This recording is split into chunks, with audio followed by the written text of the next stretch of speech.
Quisiera que buscaran, quisiera que buscaran en nuestras Biblias, en Colosenses, capítulo número 3, versículos del 23 al 24. Estamos conmemorando el Día de la Reforma. Tuvimos una escuela bíblica en la cual hablamos acerca de 6 aspectos en los cuales nuestros reformadores levantaron su voz de protesta en el siglo XVI con respecto a la doctrina y teología de la Iglesia Católica. Pero también estamos celebrando el 11º aniversario de nuestra Iglesia. Dios nos ha permitido tener 11 años y todavía queda mucho por hacer. Y quisiera tocar tal vez un tema que no ha sido tocado aquí en la iglesia, posiblemente, no sé, algo distinto, pero algo que nos debe motivar y estimular a nosotros a trabajar aún más por otros 11 años más. Colosenses, capítulo número 3, versículos 23 al 24, dice así la palabra de nuestro Dios. Y todo lo que hagáis, hacedlo de corazón, como para el Señor y no para los hombres, sabiendo que del Señor recibiréis la recompensa de la herencia, porque a Cristo el Señor servís. Vamos a orar. Oh Dios, hemos leído tu santa palabra y te damos las gracias por ella. Te damos las gracias, Padre, por lo que ella significa para nosotros, por lo que ella nos enseña. Te pedimos, oh Dios, que tú seas con nosotros, para que nosotros podamos quedar impactados por la gracia salvadora, por la obra de salvación tan hermosa y tan perfecta que tú haces en Cristo Jesús y en nuestra vida, y por las promesas tan profundas, estimulantes y gloriosas que tú tienes preparadas para tu pueblo. Sé con nosotros en esta mañana e instrúyenos en tu palabra. Por Jesús. Amén y amén. Para el siglo XVIII, en Inglaterra, había 2 grandes predicadores evangélicos durante esa época. Algunos de ustedes los conocen posiblemente. Uno de ellos era John Wesley y el segundo de él era George Whitefield. 2 grandes predicadores del evangelio, grandes hombres que Dios utilizó para la conversión de muchas personas. Lo interesante del caso es, no meramente que eran 2 grandes predicadores, sino que teológicamente hablando, su teología era diametralmente opuesta entre uno y el otro. Sabemos que John Wesley era un ferviente arminiano y George Whitefield era también un ferviente reformado o calvinista. Y ambos, curiosamente, estaban trabajando juntos en la obra misionera en Inglaterra.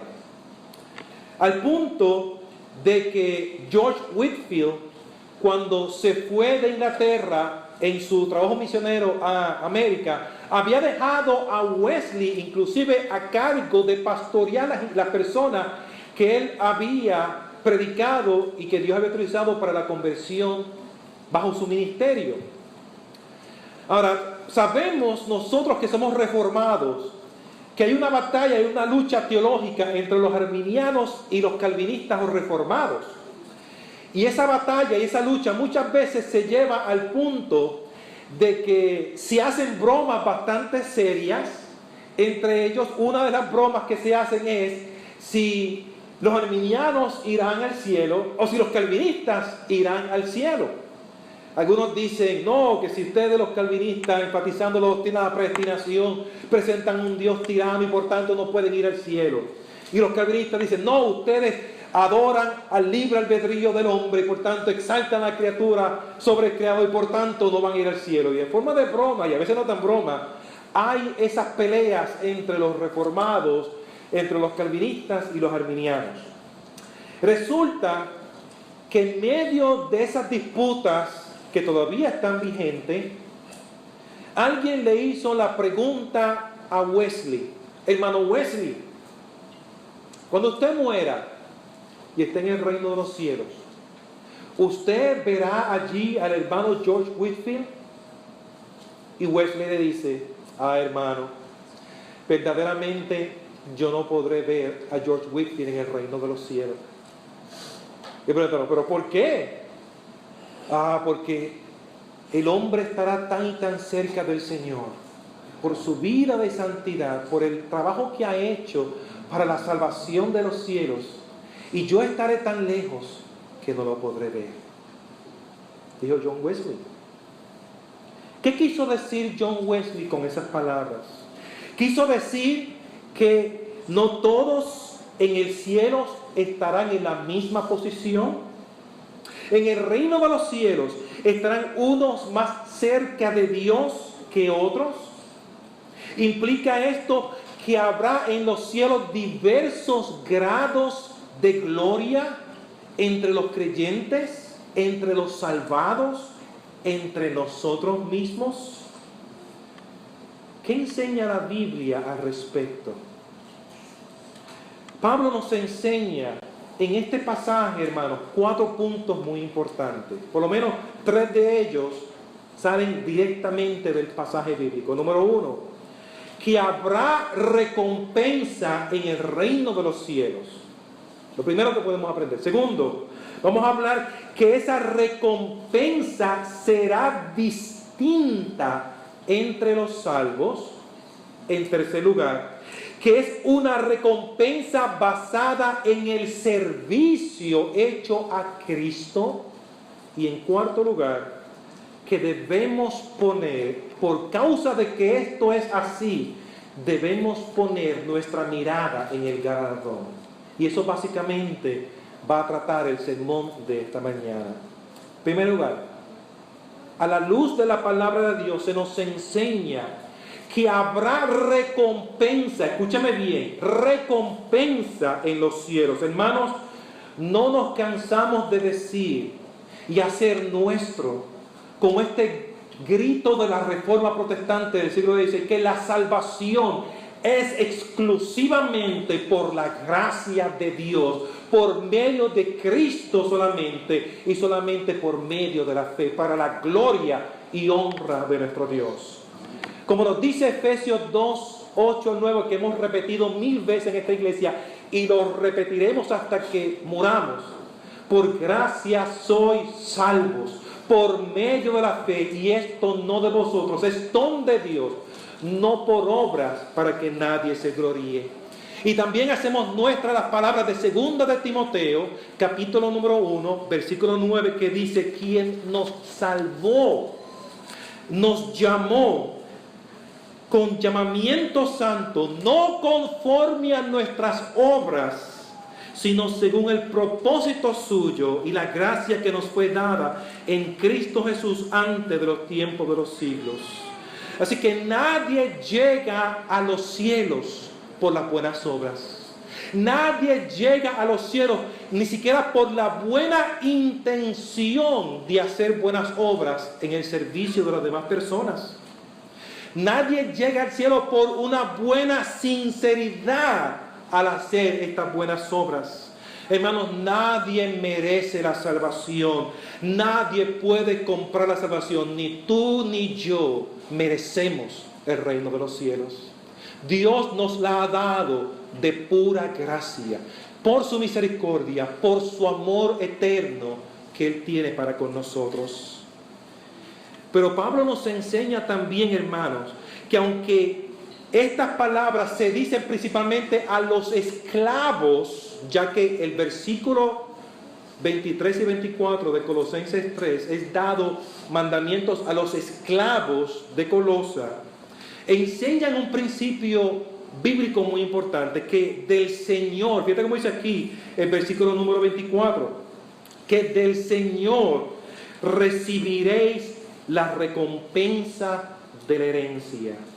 Pablo les dice a estos esclavos para que se motiven a trabajar con dedicación, con honestidad, con ahínco y con esfuerzo. ¿Por qué? Porque aunque muchas veces los amos, los patronos, nuestros jefes, realmente no valoran lo que nosotros hacemos en el trabajo y no nos recompensan el esfuerzo que nosotros hacemos en trabajar, Cristo Jesús, sin lugar a dudas, recompensará nuestros trabajos que hemos hecho para la gloria y la honra de nuestro Dios. O como dice Pablo, cuando busquen hacerlo como para el Señor y no para los hombres. Así que la Biblia nos enseña, hermanos, la Biblia nos enseña que Dios recompensará a sus fieles siervos por sus fieles servicios en su reino. Es más, la Biblia nos habla de que Dios recompensará a cada ser humano, a cada hombre, según la obra que haya hecho aquí en la tierra. Quisiera que buscáramos varios pasajes bíblicos. Quisiera que buscáramos en Romanos, capítulo número 2, versículos 6 al 8.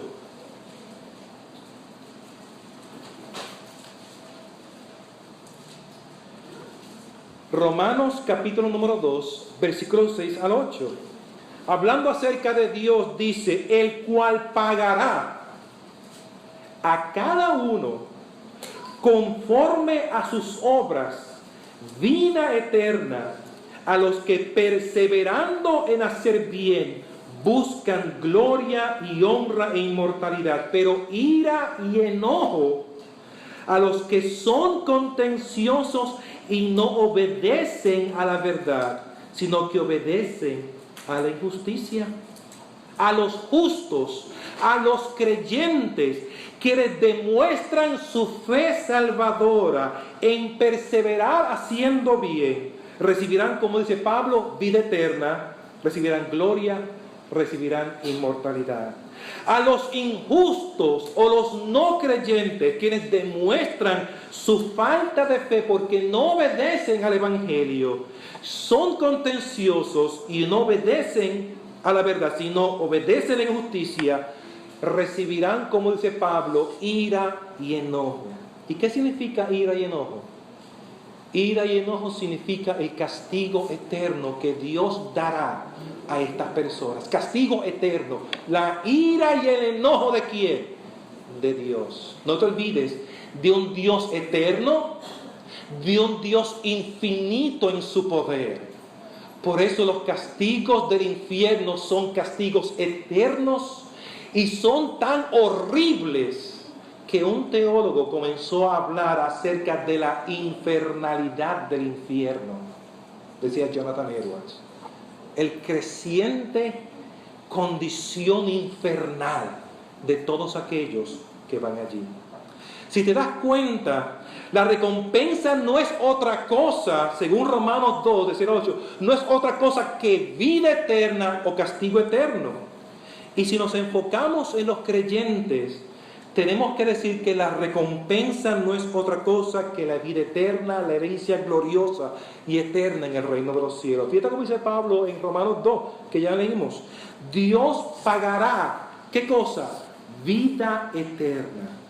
Y en el pasaje que tenemos en Colosenses capítulo 3, versículos 23 al 24, Pablo nos habla de la herencia. Recibiréis la recompensa de la herencia, es decir, la recompensa que consiste en herencia. Quisiera que buscáramos otro pasaje. Segunda de Corintios, capítulo número 5, versículo 10.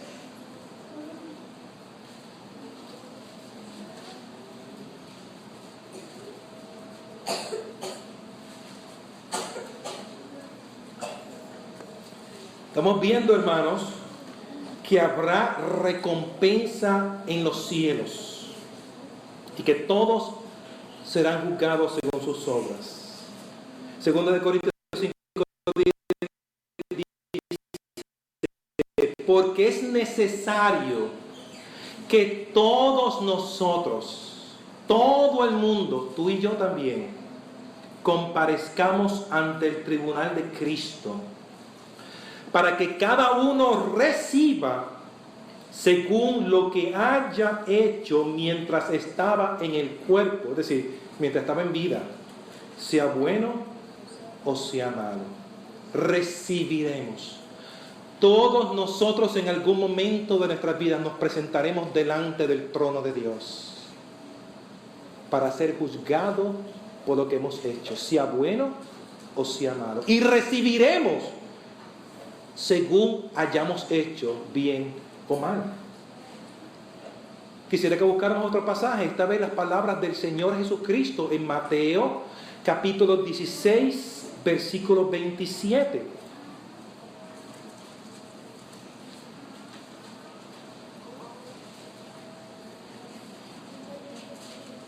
Fíjate lo que Cristo nos dice aquí.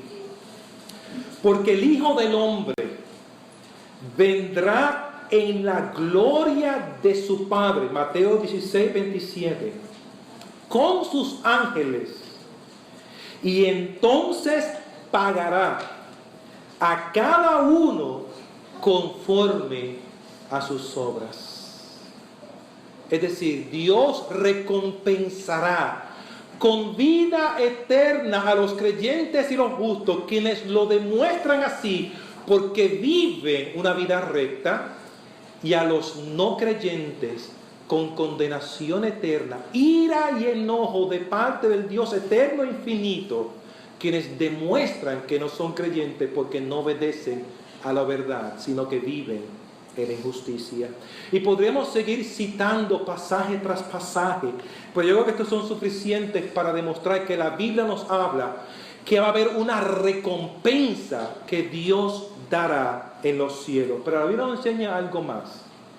La Biblia nos enseña que esta recompensa, escúchame bien, será distinta en los salvos. Es una recompensa que será distinta en los salvos. Es decir, la Biblia nos enseña, hermanos, que hay grados de gloria para los santos. La recompensa será en un sentido igual y en otro sentido no será igual.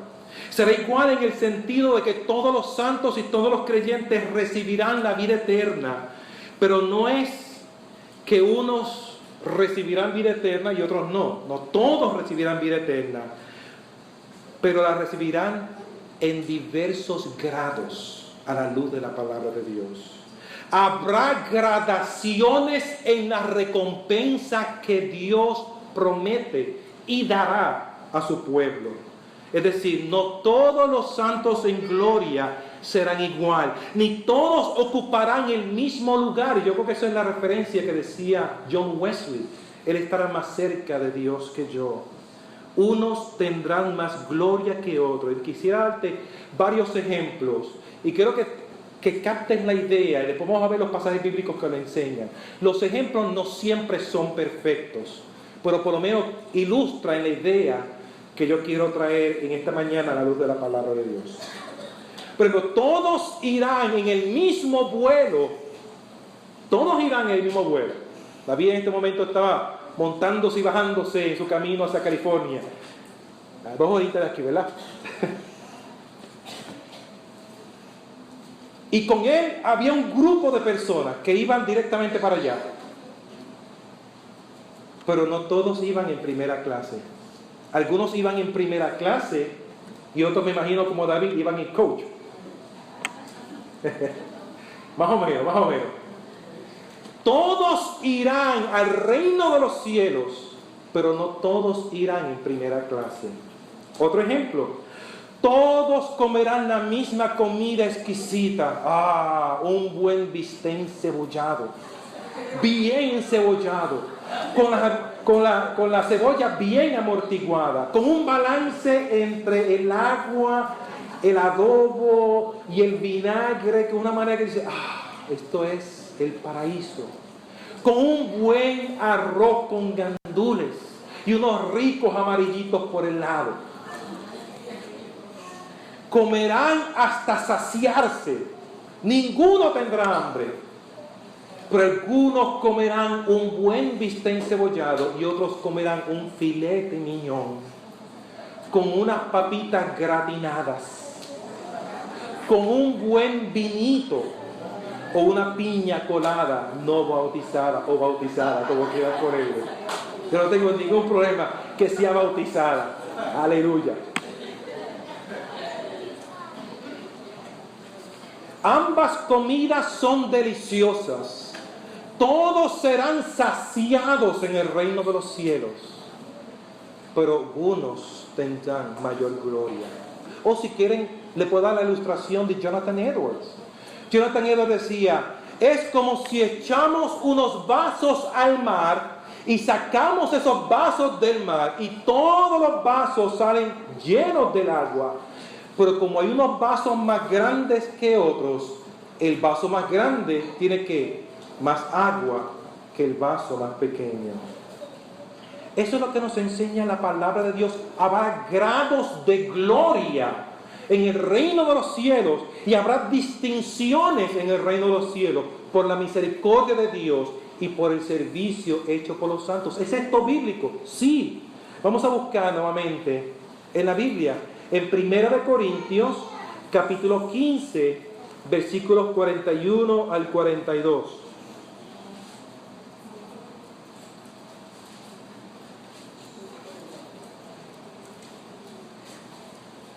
Primera de Corintios 15, 41 al 42. Dice aquí el apóstol Pablo,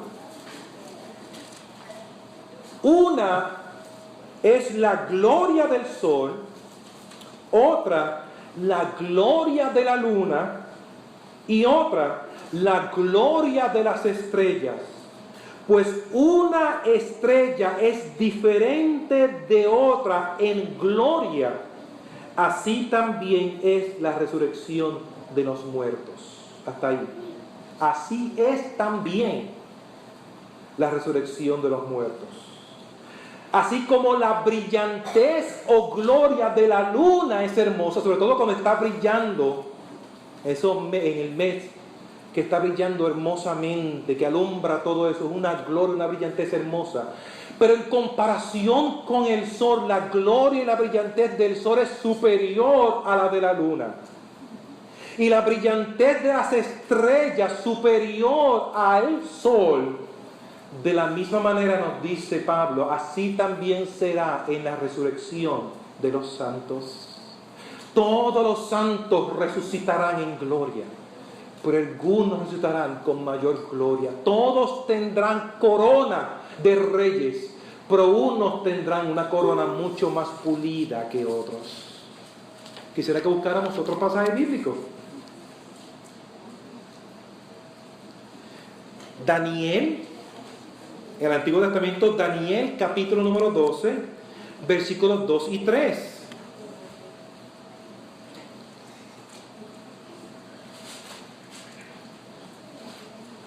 Daniel capítulo 12, versículos 2 y 3. Dice así, y muchos de los que duermen en el polvo de la tierra serán despertados, unos para vida eterna y otros para vergüenza y confusión perpetua. Los entendidos resplandecerán como el resplandor del firmamento, y los que enseñan la justicia a la multitud como las estrellas a perpetua eternidad. Aquí nos enseña Daniel, hermanos, que la resurrección será una resurrección general de justos e injustos. No es como enseñan algunos que va a haber una resurrección primera de justos, pasará 1000 años y después otra de injustos. No, serán simultáneamente, un mismo suceso. Y hablando de los justos, nos dice aquí que son los entendidos, los creyentes, resplandecerán como el resplandor del firmamento. Lo dice aquí. Es decir, la resurrección de todo creyente será una resurrección gloriosa, hermosa, bella. Pero más gloria, dice aquí, recibirán los que enseñan la justicia a la multitud. Fíjate cómo dice aquí. Los entendidos resplandecerán como el resplandor del firmamento, y los que enseñan la justicia a la multitud como las estrellas, no como el firmamento, como las estrellas a perpetua eternidad. ¿A qué se refiere aquí con los que enseñan la justicia a la multitud? Muchos entienden que se refieren a los ministros, quienes son los encargados de predicar la palabra de Dios. Pero no debemos limitarnos así. A todo creyente, quien en su amor por las almas perdidas se esfuerza en dependencia de Dios y su palabra, en dependencia del Espíritu Santo, en ver otras almas salvadas, en discipular, en enseñar, en cuidar a los creyentes con la palabra de Dios, Dios los resplandece, los coronará con mayor gloria por el trabajo de amor que están haciendo a la iglesia. Eso es lo que Dios enseña aquí en Daniel 12, 2 y 3. Pero esta es la misma enseñanza del Señor Jesucristo. Quisiera que buscáramos en Lucas capítulo número 19, los versículos del 11 a 27, la famosa parábola de las 10 minas. Lucas capítulo número 19. Está corriendo el tiempo, voy a ver si puedo avanzar un poquito. Del 11 al 27. La parábola de las 10 minas.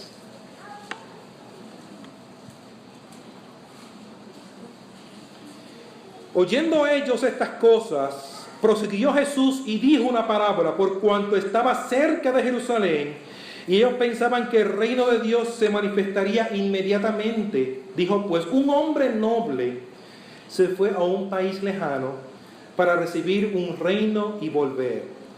Y llamando a 10 siervos suyos, les dio 10 minas. Mina es una cantidad de dinero equivalente a varios meses de trabajo. Y les dijo, negociad entre tanto que vengo.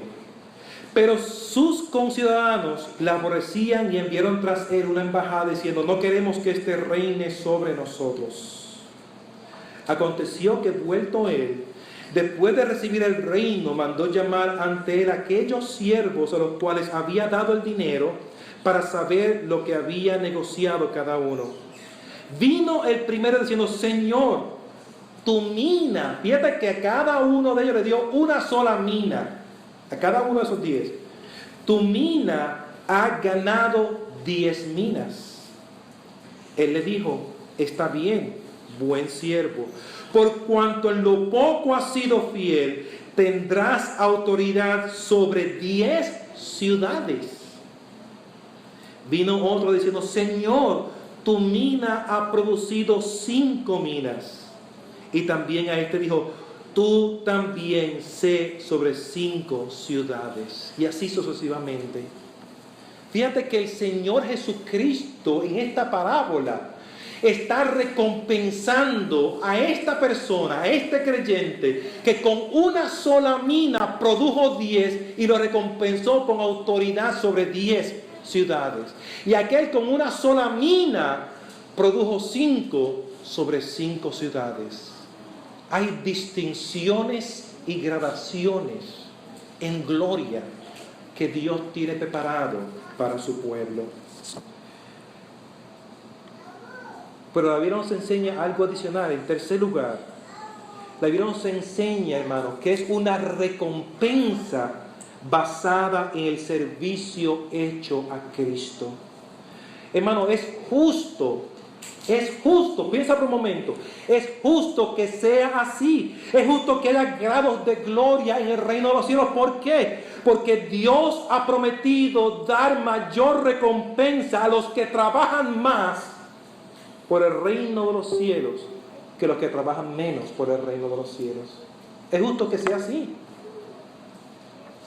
No todos trabajan de la misma manera. Hay algunos que se esfuerzan, que se fajan, que dejan su alma pegada por servir a Dios en el reino de los cielos. Y hay otros que se caracterizan por dejar una marca sentada únicamente en la silla. Y es justo que nuestro Señor Jesucristo recompense con mayor gloria a aquellos que se esfuerzan por servirle a Él para la gloria de Dios. Y esta recompensa está basada en el hecho del servicio que los santos han hecho a Cristo. Fíjate, nuevamente, si vamos nuevamente a Colosenses capítulo número 3, versículos 23 al 24, Pablo les dice a ellos: fájense en trabajar por sus amos. Trabajen con diligencia, con tesón, con ahínco. Pero también les dice, háganlo correctamente. ¿Cómo así? Hacedlo de corazón. Hacedlo como para el Señor y no para los hombres. Hazlo con sinceridad, no a regañadientes, sinceramente, dócilmente, diligentemente, como si todo lo que haces lo estás haciendo para el Señor mismo. En otras palabras, lo que nos debe mover a nosotros, servir a Dios, dar el máximo en todo lo que hacemos, dar el máximo en todo lo que hacemos, es honrar, adorar y servir a Cristo Jesús. Nuestras buenas obras, hermanos, deben ser hechas con diligencia, con esfuerzo, con entrega, con pasión, como si lo estuviéramos haciendo a Cristo Jesús. Cuando barres la iglesia, y tenemos una lista de los que deben participar en servir a limpiar la iglesia, hazlo con entrega, con dedicación, como que es la casa del Señor Jesucristo la que tú estás barriendo. ¿Cómo tú barrerías la casa que es del Señor Jesucristo? ¿Cómo tú lo harías? ¿Con cuánta dedicación lo vas a hacer? Pablo les recuerda a la iglesia que la iglesia es la casa de Dios, del Dios viviente. Y por tanto, todo lo que hagamos debemos hacerlo con entrega para Cristo Jesús. Por eso dice la Biblia en Mateo 10:42, y cualquiera que dé a uno de estos pequeñitos un vaso de agua fría solamente por cuanto es discípulo, de cierto os digo que no perderá su recompensa. Es decir, cuando nosotros nos esforzamos en servir a los hermanos por el hecho de que son discípulos de Cristo, recibiremos de Cristo recompensa. Es interesante. En Mateo 10:42, como dice aquí Jesús. Jesús dice, de cierto digo que no perderá su recompensa. ¿Sabes por qué Jesús dice esto? Yo entiendo que Jesús dice esto porque muchas veces pensamos que cuando damos algo, estamos perdiendo. Cuando doy de mi tiempo, cuando doy de mi esfuerzo, cuando doy de mis talentos, cuando estoy sirviendo a alguien, estoy perdiendo. Jesús nos dice, no estás perdiendo. Recibirás recompensa por el servicio que tú haces a los hermanos, a la iglesia, por cuanto es discípulo de Cristo Jesús. Nuestra recompensa está asegurada. Hay algo importante que señalar, hermanos. La recompensa, nos dice Pablo, nos la dará el Señor Jesucristo mismo, como dice Colosenses 3:24, del Señor recibiréis. ¿Y quién es el Señor? De Cristo mismo recibiréis la recompensa de la herencia, porque a Cristo el Señor servís. Esa recompensa no es algo que nosotros merecemos. Alguien diría, pero ustedes están hablando acerca de que la salvación es por gracia, de que todo es por gracia, que el reino de los cielos ha sido ganado por Cristo, y de momento hablan de recompensa que nosotros ganamos en un sentido por el servicio que damos, a la iglesia, al reino de Cristo, ¿es esto compatible o no con la fe bíblica? Depende cómo tú lo presentes. La Iglesia Católica decía y dice que esas diferentes gradaciones en las cuales cuando estén en los cielos vamos a ver quiénes son esos santos ejemplares, porque tendrán un halo, una aureola en la cabeza. Dicen ellos, se desprende por los méritos que esa persona demostró en el trabajo al reino de Dios. Dicen ellos, por los méritos humanos. Eso no es la enseñanza bíblica.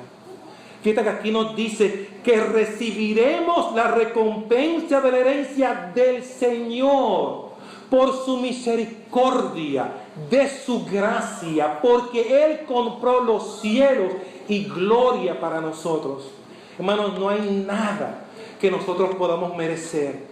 No hay ninguna buena obra, por más grande que sea, que nosotros podemos obligar a Dios que nos bendiga y pueda decir, oh, te lo ganaste, te lo mereces, te lo voy a dar. No. Es más, la Biblia nos dice que cuando hicimos lo que debimos haber hecho, considerémonos como siervos inútiles somos. ¿Por qué? Porque hemos hecho nuestro deber. Punto y se acabó.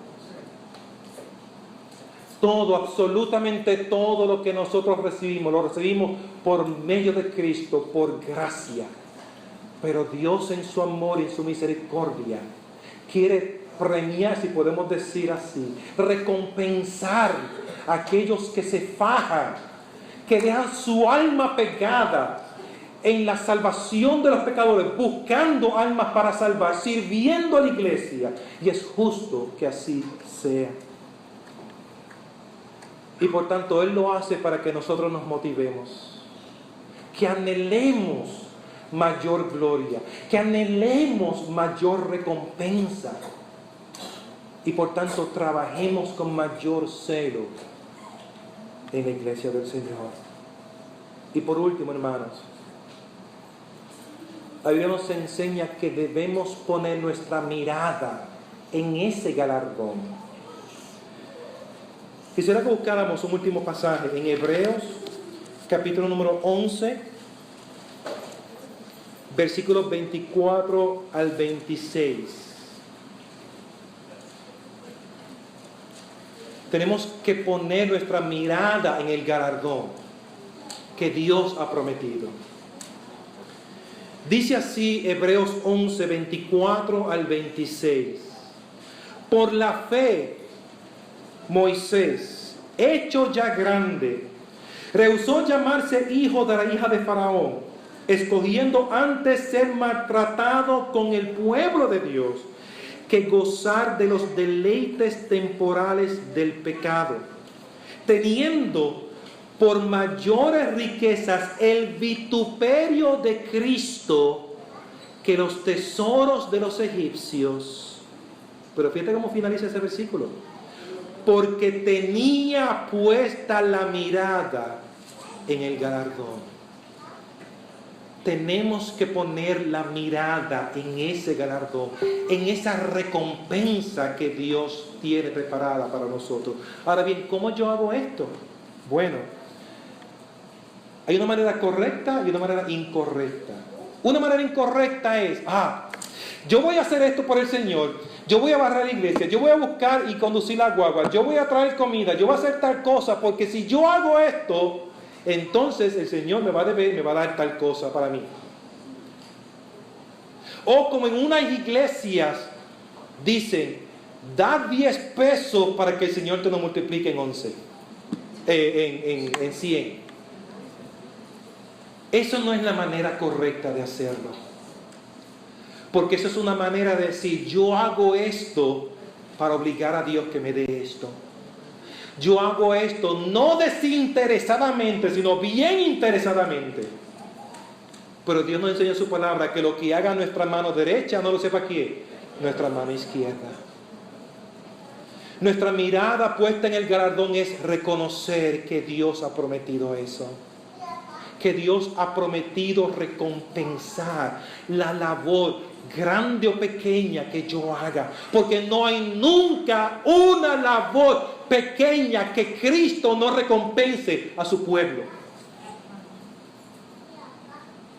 Y por tanto yo creo que Dios tiene eso preparado para mí. Y eso me lleva de alegría y de gozo y de seguir trabajando y esforzándome.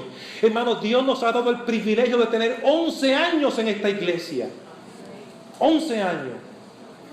¿Cuánto te vas a fajar por esa recompensa en los próximos 11 años? Hay mucho que hacer, mucho que trabajar, mucho que aprender, mucho pecado que trabajar, muchas almas que convertir. ¿Cómo va a ser tu entrega, tu dedicación, tu esfuerzo, en dependencia del poder de Dios, de la gracia de Cristo, para poder seguir luchando por la iglesia que Dios te ha dado? Que en este momento, que aunque sea pequeña, brilla enormemente en Puerto Rico. Viendo tantas iglesias que no adoran a Dios bíblicamente, ni poseen el evangelio bíblico del Señor Jesucristo. Y con esto finalizo. No te olvides las palabras de Pablo en 2 de Corintios 9:6, que dice: el que siembra escasamente también segará escasamente, y el que siembra generosamente, generosamente también segará. Es decir, Dios ha prometido dar mayor recompensa a los que trabajan más por su reino. Esa es promesa de nuestro Señor Jesucristo. Y si esto es así, debemos nosotros procurar servir con ahínco, con entrega, con devoción, con pasión, incansablemente por el reino de nuestro Señor Jesucristo. Quiera Dios, hermanos, que cada uno de nosotros pongamos nuestra mirada en el galardón, y que la verdad, que a mayor trabajo, mayor recompensa, nos motive bajo la gracia de Dios a servir al Señor, a servir en la viña del Señor con celo, devoción, para la gloria de Dios. Oremos, hermanos.